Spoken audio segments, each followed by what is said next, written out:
Again, this time I've got mic plugged in just because I'm paranoid right now. So if I start wandering over there, tell me to come back over here, okay?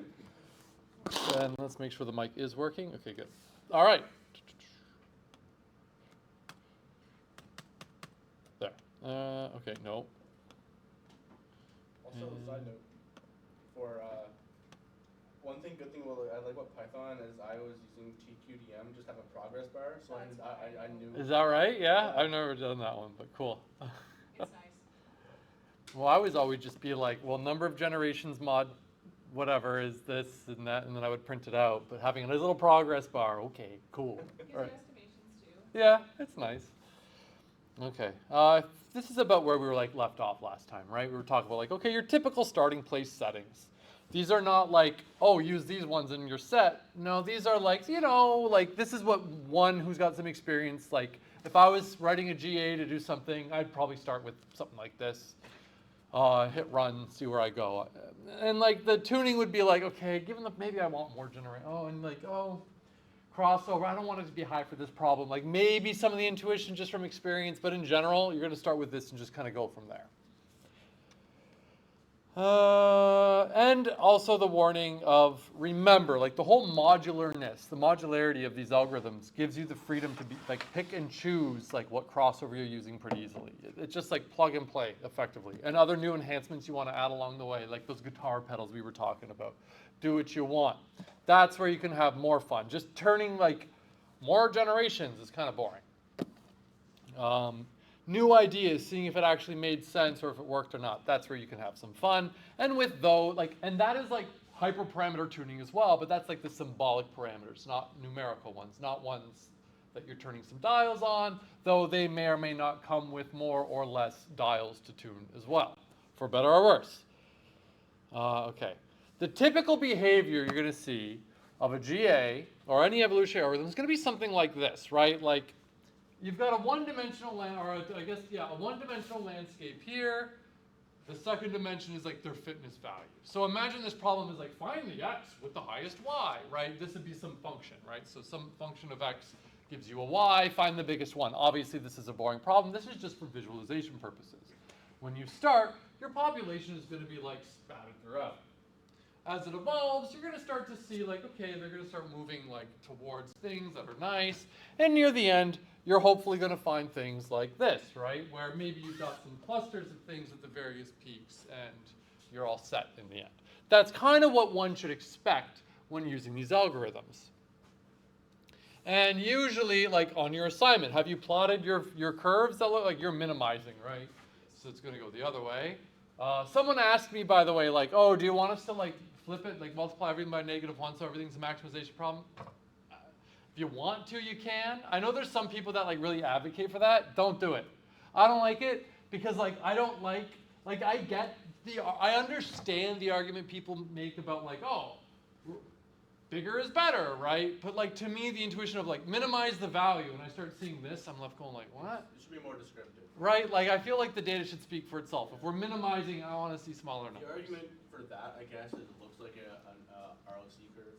Yeah, but then there's honestly almost like an argument against it because it's not, right? So I don't know, this is like your learning curve, I'll call this. I don't do what you want. If you really love it that way, I'm not going to fight you on it. But I think you might actually like, I would have to know that you multiplied this by -1. Otherwise, I'm going to say, well, I think you did your TSP wrong if you're looking for the biggest distance possible. And some final notes. Oh yeah, okay. Changing the values of your hyperparameters are going to probably affect this curve. And these are helpful when like tuning your hyperparameters, right? You get some visualization of like, where is it going? Someone was also talking about like, for the assignment, why don't you plot your, now if you have 6,000 cities, that visualization might be tricky, okay? But if you've got like a couple hundred and you can plot it, and you can see that you're constantly getting results that look like it's probably near optimal, you're in great shape, right? Like, if it looks if it looks something like, come on. like this, right? You look at that and you're like, okay, yeah, that's reasonable, okay? I'm not looking at that and going like, okay, but if you keep plotting like the best results you're getting, and there's like a jump from here and then back to here, you you kind of aren't getting where you want it to be. So you need that feedback loop. Now, with these algorithms, like one of the best things about Python is that REPL, right? Read, execute. What's the P? Read, execute, print loop. Thank you. Where like you try something, run, you see, right? That feedback is really nice. Now with this, like, okay, if you're running TSP and it takes a couple hours, okay, that feedback loop isn't the best. But some feedback is better than no feedback. That's what helps guide you. And that's where you're going to be learning, right? Like, remember, when I ask you to do this assignment, it's not because I want you to learn about TSP. It's not because I want you to learn how to build a GA even. Because like TSP, you can go learn TSP. You could go, like, I gave you a working GA. What's like, okay, here's a working one, now go learn it. That's not really the point. The point is use it. Get a feel for it. Learn how to use this as like, apply it to a problem and get a feel for it.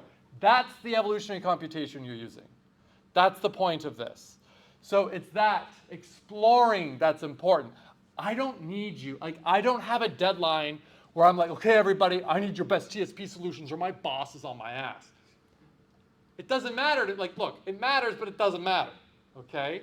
The point of it is that you do it, and it's not even just about building the GA, it's about building a GA and getting a feel for how you use it, okay? It's not about building a bike, it's about riding the bike, okay? All right. When you are trying to solve real-world problems, you don't want to use evolution computation. We've talked about this before. It overfits. It's computationally very expensive, especially if you're using Python. Hard to understand, like how much coal did you burn, right, when you were doing that, right? Try not to think about it. It's hard to understand like why it came, maybe not why, right? Like we can kind of like the intuition, why, the evolutionary process, fine. Like it's not as bad as other ones, but like where like something like a neural network, and you like understand like how neural networks learn as good as you can. Something like this is like, okay, how did it learn? Well, through the evolutionary process. But why did it go that way? The evolutionary process, right? Like there's an explanation there, right? But in general, a lot of these algorithms, it's kind of hard to understand why it got to where it did. I guess with evolutionary algorithms, we can explain why, but that's kind of like a different way. Like usually when we engineer solutions, we'll use our intuition to engineer a solution, where the GA didn't do that. It just kind of like searched and found it, right? You're using the right word. We'll often not find the best solution to the problem, but again, that also is kind of, we know that. That's not a like, oh, I guess I shouldn't use this. We're using these algorithms because we don't really have any other choice. But, you know, there's a lot of problems out there where there's no tractable solution. Tractable is a fancy word to be like, it's freaking hard, okay? And finding the best solution is often not practical, but a good enough solution is just fine.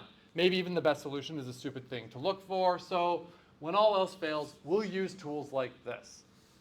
And you know, these are population-based, so you get a suite of solutions in the end, which is nice, right? Like if you go to your boss and you're like, here's all my paths for delivering hams to people. And they're like, well, okay, you give me this path, but I don't like this one because I definitely don't want to go see Mr. So-and-so before 10 p.m., right?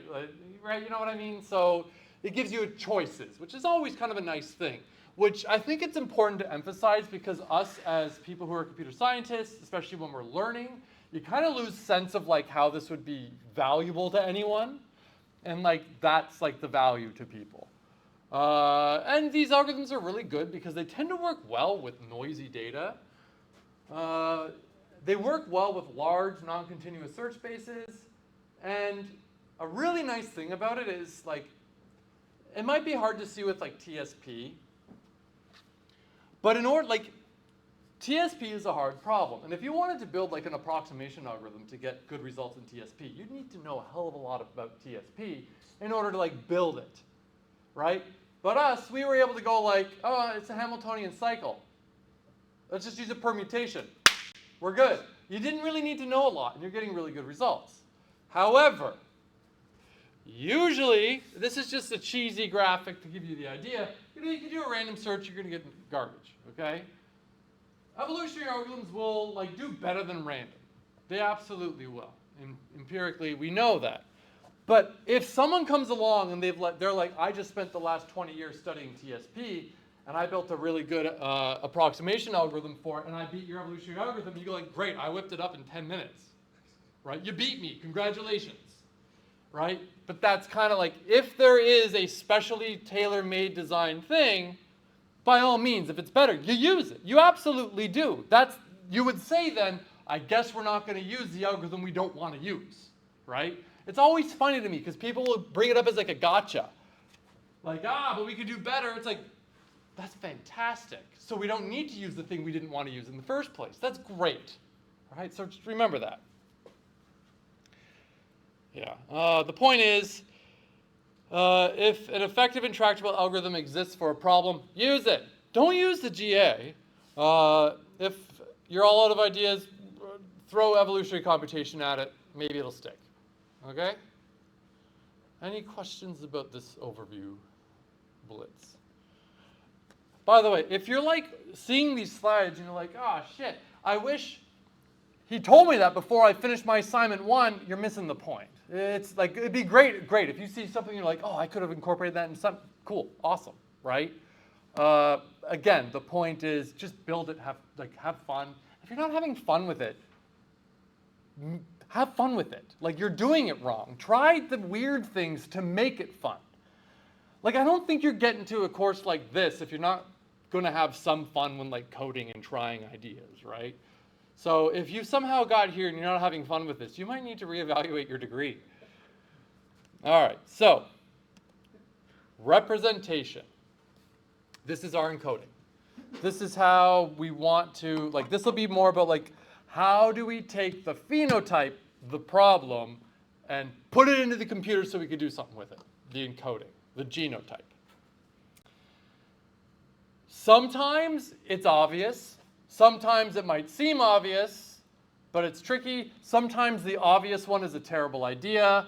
Sometimes there's a lot of, this is a non-trivial problem. People will get PhDs inventing new encodings for problems in evolutionary computation. So this is a big problem. So how exactly a problem is encoded is one of the first things you're going to want to figure out when doing your algorithm. How best do we want to encode it? Because think of the implications it's going to have, right? First, you have to have an encoding. Your encoding is your fitness evaluation is going to depend on your encoding. Your variation operators are going to depend on your encoding. You need to kind of figure out what your encoding is. You can pick whatever encoding you want, but the choice is going to have big implications, and it's also going to have big impacts on how good your solutions can be. We also kind of talked about this last time with TSP. Yeah, we could just use a regular old integer encoding, but if we go with a permutation encoding, we're going to make the search space much smaller, and that's going to be better, right? So this also has implications there. Your basic encodings, this is not an exhaustive list. You can encode things however the hell you want. But your basic things are going to be your binary encoding. This is the classic one back from the 70s or something, right? And it's funny, there's some interesting proofs about these types of encodings that you can't get elsewhere, but no one uses these anymore anyways. Look, if you're you could encode anything you want to encode on a computer with binary. Why? Because that's how we do it. If you couldn't, you couldn't, right? So you could, but that doesn't mean it's a good idea, right? Yeah, so your binary, your integer, your real value, floating point value encodings, permutation encodings, you might have something like a tree structure, finite state machines, we could do whatever we want, right? These are your big ones, I guess. Certain forms of evolutionary computation are specifically designed for, to work well with certain types of encodings. For example, your real value ones, differential evolution might be really good. Or your tree structures, that's your genetic programming typically, your tree structures, it's its whole thing. As previously discussed, the phenotype, that's the word we stole from the biologists, The phenotype is like the manifestation of like what we're doing. And the phenotype exists in relation to its genotype. Okay? So the genotype will be some encoding of something, and the phenotype is like what the encoding represents. And the encoding is how we represent the phenotype, which represents, like it's all that relationship there. So like we are our phenotypes, our genotypes like our DNA, right? So our DNA gets decoded to build us.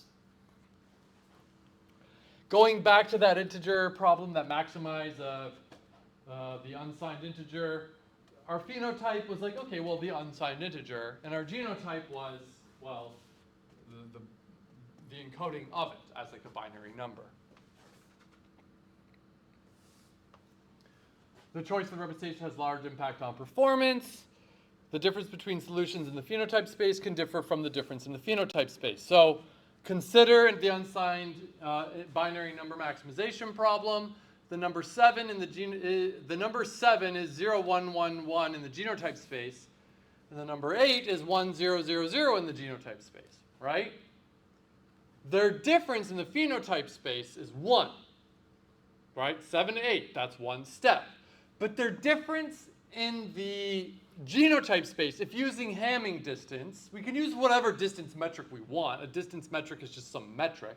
But Hamming distance, which is like how many things you have to change, it's 4, which is like the biggest possible difference you could have for 4 bits.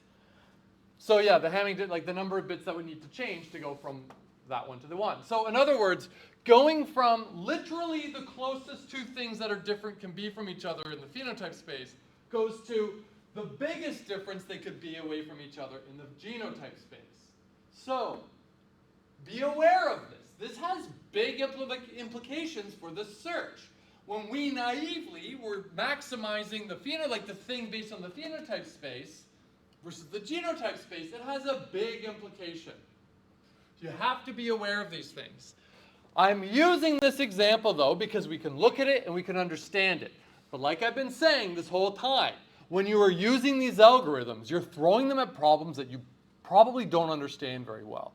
And so having the relationship of the genotype space to the phenotype space and how you want to evaluate the fitness is probably not going to be that obvious. The point of this is try to think about it, understand it's going to have implications.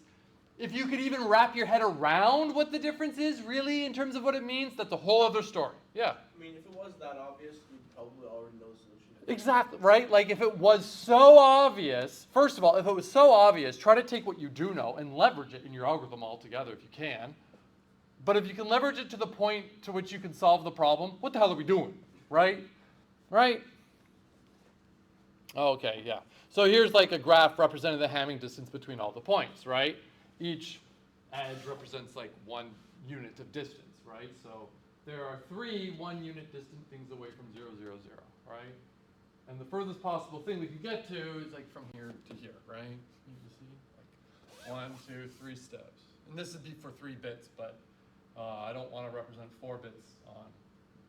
It's already hard enough to do 3D, right? But yeah, point is this was 4 bits. This is 3 bits. There's a difference. All right, so TSP. Look at that one. Ooh, isn't that neat? Yeah, look at that. These are all little cities. You just don't see them, right? But the lines connecting the cities. This is my buddies, actually. This was a problem that they had. Yeah, my buddy, 2011, yeah. This was their solution to a problem, right? And this was the instance, and obviously the instance was designed to be like, oh, it's a zebra, but is it though? I guess it's a horse. It only looks like a zebra because of the black line. I don't know. Anyways, I even make that joke there. Who knows? Yeah. All right, consider TSP example discussed, right? The integer encoding, like we talked about. And we're going to flesh this out again just to make sure we understand what it means. But if you're kind of like, yeah, I get it, bear with me. So given n cities, assign each city a unique integer. Great. Easy. An ordered list of n integers would define a cycle. The last city at index n-1 would return to the first city at 0. That's how we make it a cycle, right? I suppose we could add, if we know we start at city 0, we could start at 0 and then always add a 0 at the end. Or hell, we could even remove the 0 from the beginning and always be like, well, we start at 0. Whatever. There are implementation details there. The point is in integer encoding. Since the order list has a total of n indices and the number of possible integers, cities, we got that n to the n problem, right? What are all of them? Well, this, right? Start at city 0 and go to 0, go to 0, go to 0. But that's nonsense. We know this is nonsense. We're repeating going to the same city so many times when we know that's not even supposed to be valid. So don't do it. Can we eliminate it from the encoding itself? Because to me, I always look for like, there is a best possible, let's pretend there is this imaginary best possible encoding. This is not an evolutionary computation thing. This is what I do in my head. Imagine there is a best possible encoding, and then there is a given encoding. There's a gap, all right? I want to make that gap as small as possible. And if there's something I can do with my encoding to reduce that gap, do it. But it might not always be possible, or at least not obviously possible, and we'll see an example of that with TSP very shortly. So there's nothing wrong with this encoding. Will it work? Yes. Is it good? Not great, because you're going to waste a lot of time. Yeah. Yeah, well, obviously for checking fitness, there's obviously the added check of, is this even the value? Exactly. So you could say like, is this even valid? So there could be like, oh, it's a multi-objective problem. Multi-objective meaning there's two things to maximize. Minimize the total distance. Did you visit every city? Or how many unique cities did you visit? Right? That could be another one. Because you could be like, oh, I found a cycle. I mean, I had total distance 0. Right? Well, but you kind of missed the other part of it. So if we could bake that into the encoding some way, we can kind of eliminate that whole like other fitness measure because it's baked in. It's not possible to even do otherwise. So that's why we talked about that permutation encoding. Now, okay. But the internet encoding allows inadmissible solutions for TSP with the exception of the starting city each. Yeah, but with the internet encoding, it's possible to have chromosomes visit the same cities multiple times. Which necessarily means that some cities are not visited at all, which is a problem. Obviously, when you're looking at 0, 0, 0, 0, that is painfully obvious that it's not going to be good. But you know, you might have like 0, 1, 2, 7, blah, blah, blah, blah, 0, blah, blah, blah. Like maybe only 1 or 2 get repeated. Either way, you got a problem. If you really wanted to build a GA where you did it that way, you could do it. You're also probably going to need to somehow incorporate into the fitness measure how many unique cities did I actually visit though. And maybe that would be useful for what you're doing. Can I minimize the total distance while also just like, if you could exclude like 3 cities and make the distance way shorter, screw them, right? Maybe I just don't go there, right? So, you know, maybe that's what you want to do. As long as you are making these decisions intelligently with a reason, you're good to go. What's the right way? There isn't one. The right way is whatever makes the most sense for what you're doing. If someone did that in their assignment where they're like, for shits, I decided to use an integer encoding knowing that it wouldn't be great, but I added another metric where I said like, how many unique cities did you visit? And then look at this, look what we could do, right? Amazing, have fun, do what you want to do, I love it. Yeah, okay, so then we also obviously moved on to the permutation encoding where, okay, except for the starting city, visit each city once and only once. So maybe what we do is we start with like a list of all the n, or 0 through n minus 1, whatever, right? And then you shuffle them. There, it's a permutation. Generate permutations. No repeat numbers except, you know, the first city or 0th city, whatever. But if you do that, we're in great shape. Now, the search space has size n factorial if we do this, okay? N factorial sucks, but it's a hell of a lot better than n to the n, okay? N to the n, way worse. N factorial, still terrible, but we've made that gap smaller, all right? So the search space can be further constrained. Again, this is review from like literally last topic. In the above figure, 0, 3, 5, 2, 4, 1 and 2, 4, 1, 0, 3, 5 are the same. They are the same. It's just shifted. Where I started didn't really matter, okay? Because 0352410, 0352410, 03 is the same as 241, 0352410. It's the same cycle. It's just shifted from where we started. It doesn't matter. It's a cycle. Right? Both permutations define the same Hamiltonian cycle. So do we have a way to eliminate this problem? And yeah, we do. We have an easy way to bake that into the encoding. How? And by the way, if you're listening to me right now, pause. If you're listening to me right now, you're like, this makes perfect sense. I would have come up with this. Good. If you're listening to me right now and you're like, okay, it makes sense. I probably wouldn't have come up with it. That's you're normal. You're normal. This is only just, oh, by the way, I'm showing you things to think about and be aware of, okay? So how can we eliminate duplicates? All right, well, okay, either remove it entirely or have include it in a fitness evaluation, or what we could do is like, just always start at index 0. Make it so like index 0 has to be here. Or remove it entirely, right? So you're starting at 0. Like if I remove the 0, right? It would mean start at 0, go 3, 5, 2, 4, 1, then back to 0. Just know to add the edge. Exactly. Exactly. Say like, I'm starting here. So really, I don't even have n cities. I have n-1 cities now. Which is a lot smaller than Exactly. n-1 factorial is better than n factorial. How much so? N times better, right? So that means there are now only n-1 remaining, blah, blah, blah, blah, blah. So n-1 factorial, but it's still an improvement over n-1. So the point is, we identified something that we can eliminate to reduce the gap. The gap. So the second permutation representation had a search space of n-1 factorial. But what is the smallest search space I could possibly have to still include all possible valid solutions? I've got an easy one for you. First of all, what I'm about to say is not necessarily the most constrained one. I talked about a moment ago this idealized, what is the most constrained, best representation there is. I don't know what that is. That's a mystery. If we knew what that was, we're in great shape. But we don't know what it is. I want to find it. I want to get as close to that as possible. All right? So, can I do anything more to make it even smaller? And I'm going to say to you, yes. Well, I can at least identify something.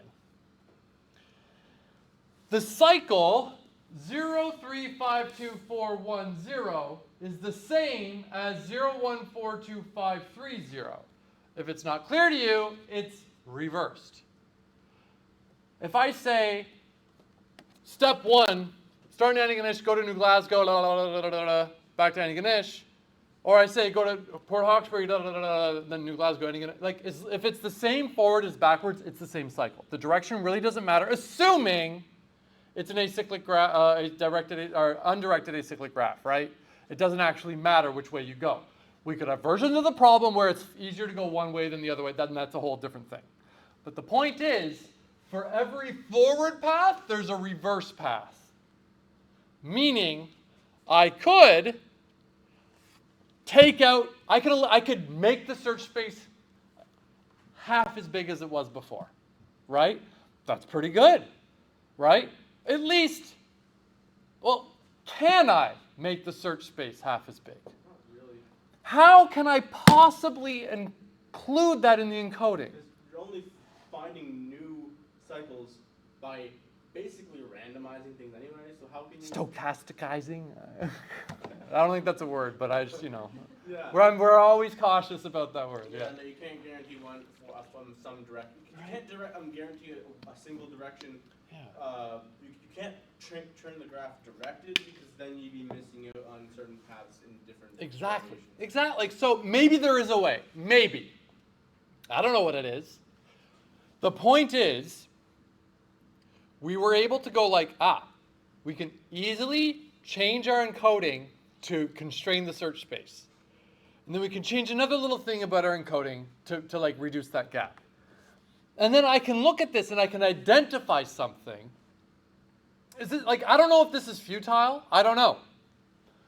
But I can look at this and say, I know half of those things are not helpful. And they make the search space twice as big as it needed to be. Now you might say, look, the last thing you did was make it n times better. This only makes it half. Is it really? I mean, I don't know. That's not bad, making it half, like eliminate half the problems.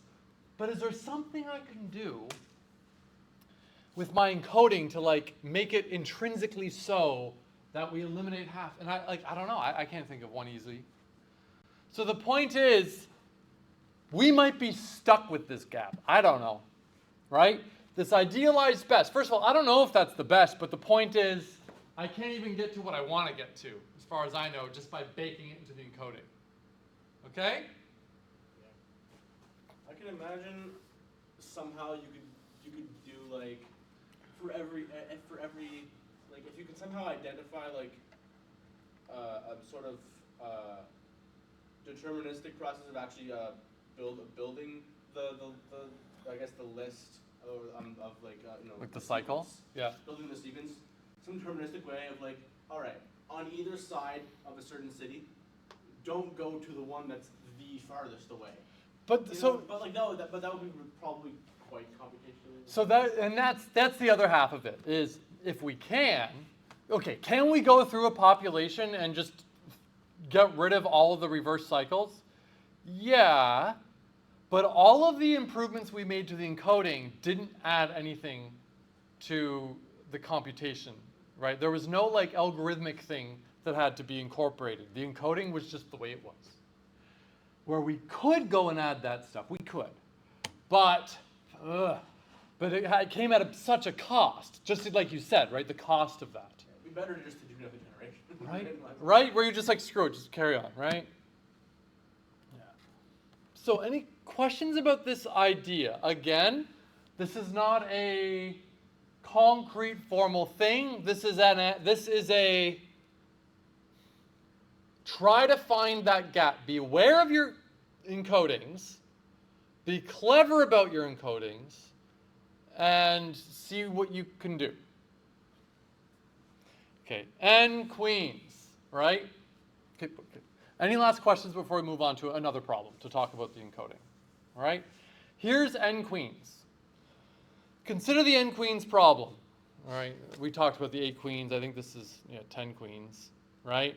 So here is a configuration of 10 queens. This would be a 10 queens, right?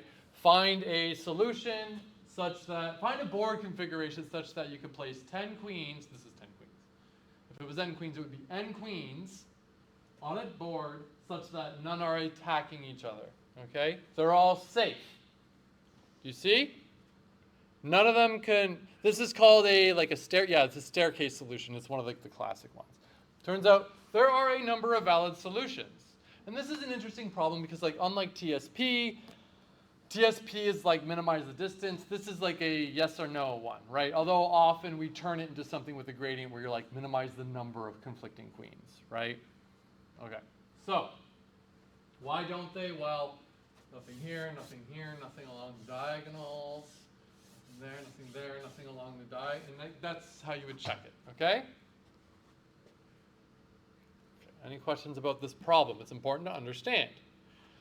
So this is the phenotype. How should we encode this? Imagine we wanted to use a GA to help us find admissible n-queen solutions, which we absolutely could do. Well, okay, for the genotype, a 2D list encoding could be used. Okay, and by the way, this would be what we call a very direct encoding. Direct encodings are nice, where like the steps, and don't think like algorithmic steps, you could think algorithmic steps, like that would work, but really I'm thinking like, how do you connect the genotype to the phenotype? When they're very close to each other, it's more direct. In evolutionary computation, people often like to speak in absolutes, where they'll be like, that's a direct encoding, that's an indirect encoding. No, it all exists on a spectrum. There's more direct and less direct. This would be a very direct encoding. There's a lot of value in direct encoding. It makes the solutions like really easy to kind of understand, right? Like there it is, right? Very easy. It's nice. And you can intuitively sort of, kind of just imagine what the GA would look like. Exactly. Absolutely. And that's huge. Absolutely. It's huge. Also, when it comes to like the fitness evaluation, you might be like, okay, maybe I can incorporate, because like, and like if it's something I'm used to in the real world, like if I play chess and then, I can see, right? There's a lot of value there. So that'd be a very direct encoding. Oh, yeah, a very direct encoding. The translation from the genotype to the phenotype is like trivial, okay? How would you code it? I don't know, maybe a 2D list of Booleans. Whatever, right? Like true if it's there, false otherwise. I don't know, right? So with this encoding, there would be a search space of n by n choose n, right? Which is 4,426,165,368. Which, look, that's big. It's not that bad. It's big.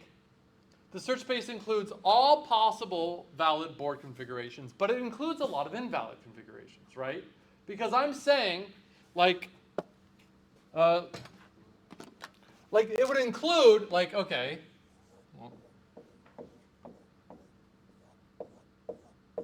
this would be like 6 queens, okay? This would include, like, just pick 8, or here, pick 6, okay? And I could be like, okay,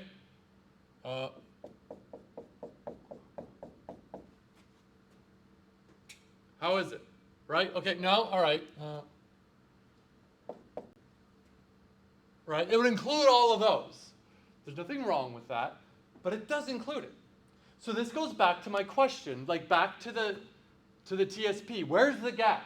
Can I find that gap?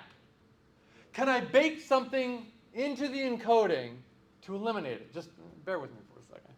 Did you have a question or do you have an idea? I don't want ideas right now because we get to it. I don't want you to spoil the fun. So this includes a lot of invalid board configurations. Okay, in the same kind of sense that like the TSP integer one included a lot of invalid board configurations. So, okay, that's not great. I'll leave this here. Maybe I need it more in a second, right? So we could do maybe instead, like, okay, look, the 2D encoding also has other problems. I mean, problem isn't the right word, but like if I go like, okay, which of your basic crossovers is going to work well? We haven't talked about any crossovers that work well on 2D lists, right? We could make one, right? We could, but you could make like a mask type thing where you do like, it's kind of like 1 point, but it's like a mask with like 1 line. I don't know, right? We could. But we could use like a 1D list encoding with xy coordinates, right? Maybe we could do that, right? Well, we'll have a length n, right? And each of those n spots would like, okay, if we had a list of length n, each index corresponds to some queen. And then each queen's xy coordinate would be in there, right? So that would work, right? Yeah, it's not too crazy. So this is a little less direct than the 2D encoding, though, right? The 2D encoding, you look at it, there it is. The 1D encoding, there's a little bit of a translation, right? I would have to take the 1D encoding and map it onto like this in terms of like what the phenotype is. Glue them together, basically. Kind of like there's some connection, some translation mechanism, okay? And what's the size of the search space? Okay, so there are n queens to be placed. Each queen has an x, y coordinate. There are n times n possible positions for each queen. So therefore, with this encoding, the search space has a search space of n times n, right? Because for each x, there's a y. And then how to the power of n? For 8 queens, that's 64 to the power of 8, or 2.815 to the 10 to the 14. And now you might be saying, like, that's worse than the other one, right? The other one had like 1 billion. 1, 2, okay. 1, 2, 3, 4, 5, 6, 7, 8. Yeah, it's way worse. Not accounting for the choose. Yeah, so like why? Well, we got a couple of problems. So first of all, we could, so like why does it suck?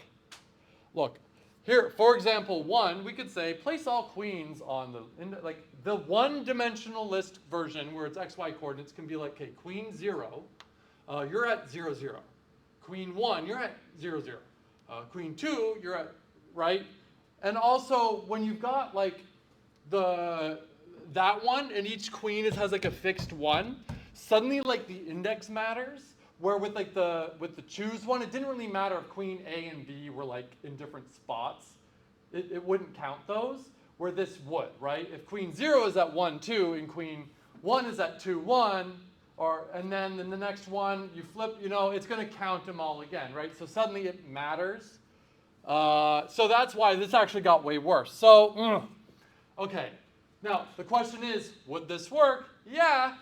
But we actually just by trying to close that gap, we actually made it way worse. So again, it's be very mindful and careful and meticulous about how we are thinking about our encodings. So, okay, since the queens are not to attack another one, they can't be in the same row or column, right? It's true. So, since each column, so in other words, there must be, for every valid configuration, each column must have 1 queen in it. True. It can't have 2, it can't have none. It must, right? Right. So, okay, what if we took that one-dimensional thing, and you know how it was an XY pair? Well, get rid of the X. Get rid of the X, right? What we could do is instead of an XY pair, this would be like 0, 1, 2, 3, 4, 5. So if I had like a 0, 0, that would mean 0, 0.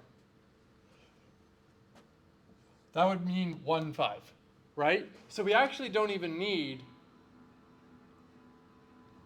an X in here because its index in the list is a stand-in for its X. This will enforce that we have n, like each column must have a queen in it. And it can't have more than 1. That's what we want, right? And we could take it a step further. Each row can only ever have 1 queen in it. So if you think like this, like y corresponds to a row, I don't want another 0 in here, do I? Right? And I don't want another 1. I want at least 1 0 in there, but I don't want more than 1 0 in there. I need exactly 1 0, and exactly 1 1, exactly 1 2, and so on. We could use a permutation representation again, right? Where the index in the list corresponds to the column, and the value in the index corresponds to the row. It's a permutation. It also removes kind of some mistakes when you actually go all that too. If you have just 2 lists of X and Y. Exactly. It's wonderful. So this would ensure that the values in each index are unique. In other words, with a permutation encoding, each queen must be in a different column as the columns are defined by the index from the list, and each queen must be in a different row because, well, that's the whole thing with the permutation. You have to have the numbers 0 through n, or 0 through n minus 1, at least like exactly once. It must be. So we're in great shape. So there we go. This eliminates a lot of configurations that would be inadmissible. The only way a permutation would not be valid is if any conflicts exist along the diagonals. So why does this get rid of so many? It eliminates any, it's now impossible for 2 queens to be in the same row or column. Now the only potential issue is the diagonals. That's it. So the size of the search space for 8 queen is now 40,000. Not billions. I know. You could just do a linear search on that. You don't even need a GA for that, right? So just by being clever. Now, again, toy problems. Not trivial, not interesting, but we can understand n queens. We're not going to use these algorithms to solve n queens. No. But we use them to reason and think about how these choices have an impact.